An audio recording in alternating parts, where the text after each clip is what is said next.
வக்பு சட்டத்தை உடனடியாக திரும்பப் பெற வலியுறுத்தி தமிழ்நாடு முஸ்லிம் முன்னேற்றக் கழகம் சார்பில் சென்னை ரிசர்வ் வங்கியை முற்றுகையிடும் பேரணியானது நடைபெற்று வருகிறது.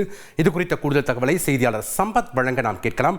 வணக்கம் சம்பத், இந்த வக்பு சட்டத்தை உடனடியாக திரும்பப் பெற வலியுறுத்தி இந்த முற்றுகை பேரணியானது தற்போது துவங்கி நடைபெற்று வருகிறது. அங்க இருக்கக்கூடிய கள விவரங்களை பதிவு பண்ணுங்க. அவங்க முன்வைக்கக்கூடிய மற்றும் எழுப்பக்கூடிய முழக்கங்கள் என்ன? மத்திய அரசால் கொண்டு வரப்பட்டுள்ள வக்பு திருத்த சட்டத்தை எதிர்த்தும் இச்சட்டத்தை அரசு உடனடியாக திரும்ப பெற வலியுறுத்தியும் சென்னை உள்ளிட்ட தமிழ்நாடு முழுவதும் உள்ள ஒன்றிய அரசு நிறுவனங்களை முற்றுகையிடும் போராட்டம் நடத்தப்படும் என தமிழ்நாடு முஸ்லிம் முன்னேற்ற கழகம் அறிவித்திருந்த நிலையில் தற்பொழுது சென்னை மண்ணடியிலிருந்து பேரணியாக சென்று ராஜாஜி சாலையில் உள்ள ஒன்றிய அரசின் ரிசர்வ் வங்கியை முற்றுகையிடும் போராட்டமானது தமிழ்நாடு முஸ்லிம் முன்னேற்ற கழகத்தின் தலைவர் ஜாவிருல்லா தலைமையில் நடைபெற்று வருகிறது. இதில் ஏராளமான கட்சி உறுப்பினர்கள் இஸ்லாமிய பெண்களும் கலந்து கொண்டு ஒன்றிய அரசுக்கு எதிராக கண்டன முழக்கங்களை எழுப்பி வருகின்றனர்.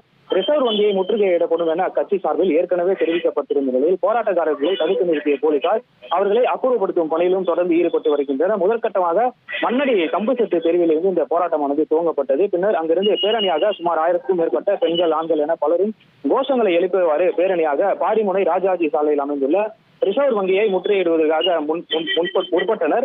இந்த நிலையில் ரிசர்வ் வங்கி அருகாமையில் ராஜாஜி சாலை சந்திப்பில் தடுப்புகள் அமைத்து போராட்டக்காரர்களை காவல்துறையினர் தடுத்து நிறுத்தி வருகின்றனர். ஆனால் தொடர்ந்து போராட்டக்காரருக்கும் தடுப்புகளை தகர்த்து போராட்டத்தில் ஈடுபடுவதால் இந்த பகுதியில் சலசலப்பு என்பதும் ஏற்பட்டுள்ளது.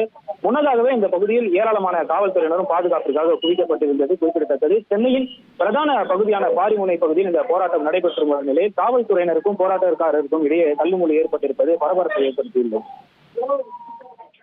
நன்றி சம்பத், உங்களுடைய கள விவரங்களுக்கு. தந்தி டிவியை உங்கள் கேபிள் டிவி ஆபரேட்டரிடம் இலவசமாக கேட்டு பெறுங்கள்.